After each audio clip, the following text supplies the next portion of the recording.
Il a un débit à peu près aussi impressionnant que le flow de The Herbalizer. Il vous donne rendez-vous tous les lundis à partir de 17h55 dans le laboratoire, là où on l'enferme parce qu'il est insupportable ce garçon.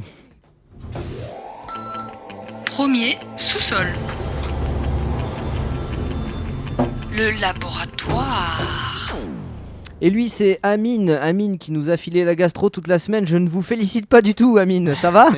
Ouais, bon, ça va à peu près. Ouais, ça va à peu près, ouais, c'est ça. Ouais. Il nous file la gastro et puis après il dit ouais, ça va, tranquille, je me pointe avec mon micro, je fais ma chronique. Bon, ouais, c'est bon.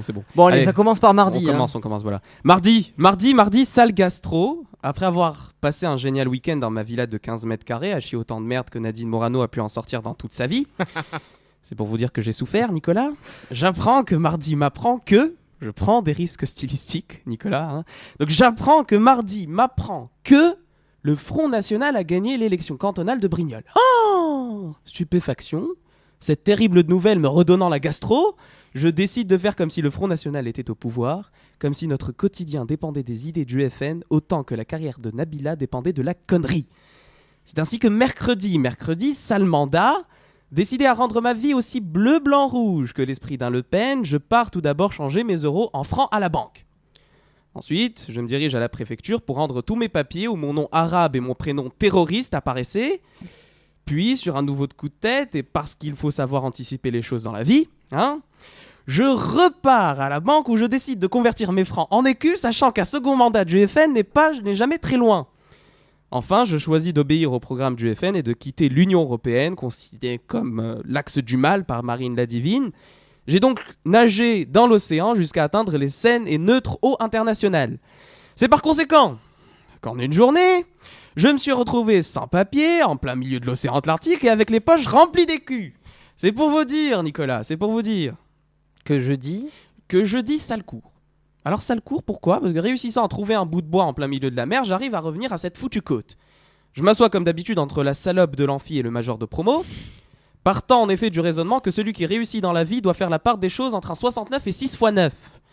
C'est alors que je commençais à me concentrer sur les dires des professeurs que voilà la police qui rentre dans l'amphi et qui me demande de les suivre.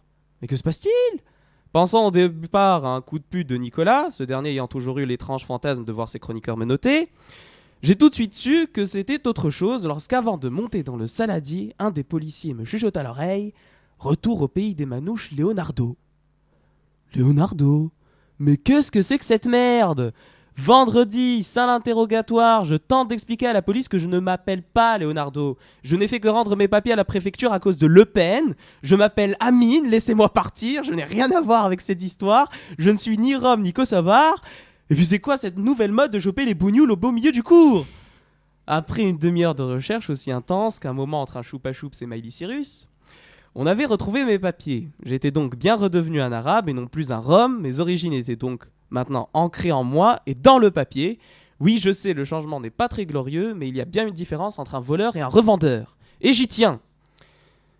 Samedi, sale soirée, ayant passé donc le jeudi à me torcher la gueule avec la bouteille d'Évian offerte à tous les nouveaux prisonniers, j'ai donc décidé de rattraper mon samedi soir et la soirée avait bien débuté, je ne vous cache pas. 3-4 shoots pour le coup d'envoi, 2 culs secs à la mi-temps.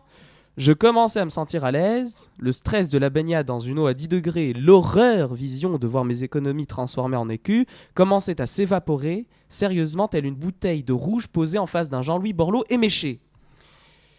D'ailleurs, en parlant de Borloo, ce dernier a demandé à Hollande de dissoudre l'Assemblée. Le lapsus de l'année n'a donc pas eu lieu, le président de l'UDI aurait pu remplacer le mot dissoudre par le mot diluer. On n'aurait alors pas manqué de souligner que l'expression Jean-Louis Borloo ivre est un sacré pléonasme. Et puis, dimanche, pas de blague. Oh non. Ah ben non, on s'était habitué là. Bon, ok, d'accord, si vous y tenez. La semaine dernière, vous l'avez même pas comprise. Alors. Oui, mais faut que t'en trouves une là, tant pis. Bon, ok, j'y vais. Un mec demande à un ami, tu préfères la maladie d'Alzheimer ou Parkinson ? Son ami lui répond, je sais pas, tu préfères quoi toi ? Et le mec lui lance, moi je préfère Parkinson parce qu'il vaut mieux renverser une goutte de Ricard que d'oublier de la boire. Voilà, pour moi ce fut une sale semaine, il est temps pour moi d'aller prendre un Prozac, un whisky et d'attendre dans les bras de Morphée la prochaine sale semaine de moi étudiant. Campus Bordeaux. 多尔多校园 88.1. Et si pour vous, vous avez aussi passé une sale semaine, un seul remède, écoutez Radio Campus, l'ascenseur tous les jours de 17h à 19h. D'ici quelques minutes, nous rejoignons un théâtreux, puisqu'il s'agit de Pascal Laurent qui se produit à la boîte à jouer et qui met en scène une certaine bande-annonce. Il vous en parle d'ici quelques minutes. Arlette n'a pas décidé de vous traîner dans la boue, mais de vous parler debout.